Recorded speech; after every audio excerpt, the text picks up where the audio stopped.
Assalomu alaykum. Azizlar, qadrdonlar, yaxshimisizlar? Saharlik arafasida bir qadimda o'tgan ajdodlarimizdan, bizni yurtlardan, ajamlardan bo'lgan Salmon Farsi radhiyallohu anhuni zo'r gaplarini eshitib qoldim-da.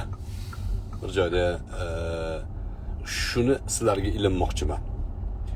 Salmon Farsi aytarkanlarki, agar bir banda farovon, tinch, bemalol bo'lib yurgan paytida ko'p duo qilsa, keyin Alloh taolo unga bir imtihon jo'natib, qiyinchilikka tushib qolsa, duo qilsa, farishtalar bu ovoz bizga tanish, bu ovoz bizga tanish deyishar ekanda, o'sha bandaga qiyinchilik kunlarida shafoatchi bo'lishar ekan. Agar banda farovon, tinch, totuv, yaxshi, bemalol hayoti go'zal bo'lib turgan paytida duo qilmasa, Allohdan so'ramasa, keyin boshiga bir musibat kelib qolib, o'sha musibatda keyin Allohga duo qilsa, farishtalar bu ovoz bizga tanish emas deyishar ekan, shafoatchi bo'lishmas ekan. Qarang jumlani ajoyibligini. Do'stlar, hozir tinchlik, bemalol, farovon hayotda kun kechiryapmiz-da. Hamma narsamiz yaxshi, alhamdulillah. Saharliklarda har qadamda oshlar, har joyda saharlik uchun sharoitlar, Ramazon ro'zasi uchun imkoniyatlar juda ham toshib ketgan. Ko'p duo qilishimiz kerak mana shu kunlarda. Ko'p. U anaqada Salmon Farsiyni jumlalarida da'an kelgan. Da'a degani faol vaznida o'ta ko'p duo qiluvchi degani. Endi sahobalar bunaqa gaplarni o'zidan to'qib gapirmaydi. Buni payg'ambar alayhissalatu vassalomdan shunga o'xshagan bir mavzuni eshitgan bo'ladi-da, keyin o'shani odamlarga o'zi talqinida gapirib bergan bo'ladi. Imom Termiziyda payg'ambar alayhissalatu vassalomdan hadis bor. Rasululloh sallallohu alayhi vasallam aytadilarki, banda farovon kunlarda duo qilsa, qiyin kunlardagi duosi ijobat bo'ladi. Kim qiyin kunlarda, qiyin mashaqqatli, imtihonli kunlarda duosi ijobat bo'lishini xohlasa, farovon kunlarda duo qilsin degan ekanlar.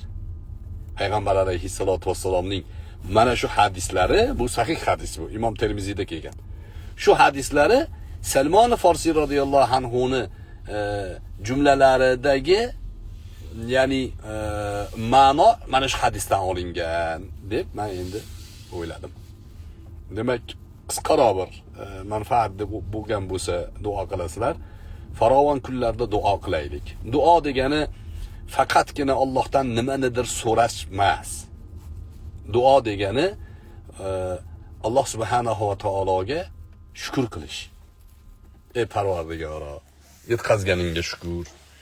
Shu kunlarga bizlarni keltirganingga shukr. Qancha odamlar yetib kela olmadi. Ramazoni sharifni orzu qilib, shu kunlarga borib roza tutaman deb umid qilib yeta olmaganlar ko'p. Biz yetib keldik. Bunga shukr qilishimiz kerak. Ko'p duo qilishimiz kerak. Chunki atrofimizda bizni tinch, totuv, farovon hayot kechirishimizni, mamlakatimizni rivojlanishini ko'ra olmagan tashkilotlar talaygina. Ular shoqol kabi pistirmada poylab o'tirishibdi. Qachon kimdir chiqib qolarkin, qachon bu mamlakatning ichidan rasvo qilarkinmiz deb o'tirishibdi. Biz ichimizda ham ularga o'ynab berishi mumkin bo'lgan turli xil ahmoq odamlar bor. Ko'p bo'lmasa ham bor. Ularning ahmoqligi sababli yoshlarimiz qurbon bo'lib ketishi, xalqimiz zarar ko'rishi katta ehtimoli bor. Chunki atrof javonibda bunga o'xshagan hodisalarni oqibati yaxshilik bilan tugamaganini ko'rdik. Libiyani misol keltirsa bo'ladi. Libiyada benzin suvni narxida edi. Ta'lim tekin edi. Tibbiyot tekin edi. Tug'ilgan bolaga bankida qancha ming dollar pul qo'yilardi. Uylanganlarga uy berilardi. Madrasalarda ta'lim tekin edi. Afrika diyorlarida ocharchilik sezilmas edi. Chunki Libiya yordam berardi ularga. Shuncha ne'mat, shuncha farovonlikka 3-4 ta ahmoq kufr keltirdi. Ya'ni nonko'rlik qildi. Natijada o'shalarni qo'li bilan o'sha pistirmada yotgan shoqollar Liviyani dabdala qilishdi. Hozirgacha o'nglanayotgani yo'q, hozirgacha. Dod deb xalqi yig'layapti, eski kunlarga qayta olmayapti. Ko'zimizni mana shu jihatdan ochishimiz kerak. Farovon kunlardamiz, duo qilishimiz kerak. Ko'p duo qilishimiz kerak. Allohga shukr qilishimiz kerak. Hozirgi bo'layotgan islohotlarning haqida duo qilishimiz kerak. Bir-birimizga yelkadosh turishimiz kerak.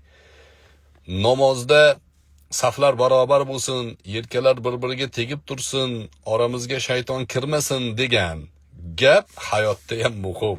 Namoz hayotni tartibga soluvchi amaliyot. Oramizga shayton kirmasin. Jipslashib turaylik. Safni tekis olaylik. Yelkalar bir-biriga tegib tursin. Allohu akbar. Assalomu alaykum va rahmatullohi va barakatuh.